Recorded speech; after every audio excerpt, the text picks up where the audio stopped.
السلام عليكم ورحمة الله وبركاته. ازيكم يا حبايب قلبي؟ عاملين ايه؟ يا رب تكونوا بخير.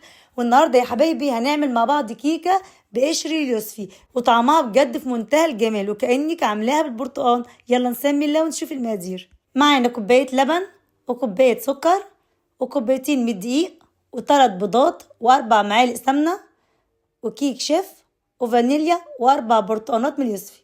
هبدأ بقى اجيب طبق معاكم بالشكل ده وهبدأ اقشر اليوسفي بتاعنا. طبعا احنا بنقشره عشان عايزين القشر بتاع اليوسفي بس.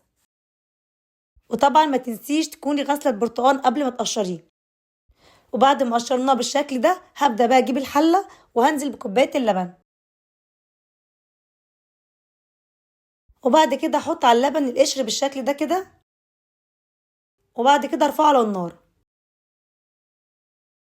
هنا بقى بدات اسلق قشر اليوسفي مع اللبن بالشكل اللي انتوا شايفينه ده، واول ما يبدا يغلي ببدا اقفل عليه النار، وبعد كده اسيبه يهدى كده ويبقى دافي، وبعد كده هبدا اضربه في الخلاط، وهضيف معاه كوبايه السكر وهضرب كل ده كويس جدا.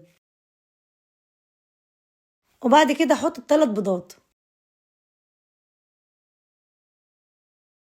وهضيف الفانيليا، وهكمل تاني ضرب في الخلاط.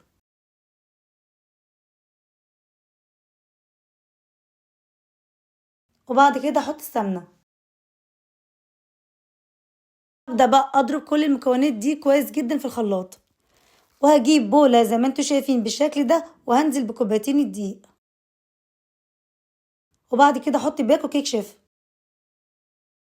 وهحط ذره من الملح، وبعد كده اقلب كل ده زي ما انتوا شايفين بالشكل ده وهنزل بالخليط بتاعنا.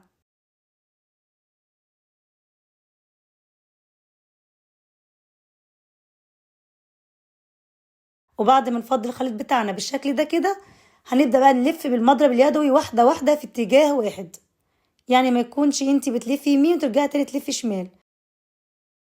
مش قادره اقول لكم بقى يا جماعه ريحه قشر اليوسفي عامل ازاي، ريحته بجد حلوه قوي.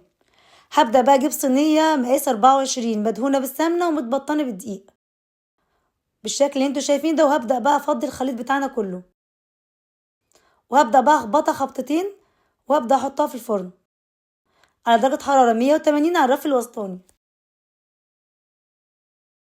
وبعد ما استوت معانا وبقت معانا بالشكل القمر ده بقى هنبدا نقطعها طبعا التقطيعه اللي انت عايزاها وحباها، وكلي بقى احلى كيكه بقشر اليوسفي.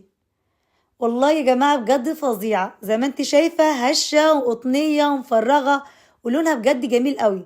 ريحه اليوسفي جميله قوي، ريحته مركزه وبجد جميله قوي.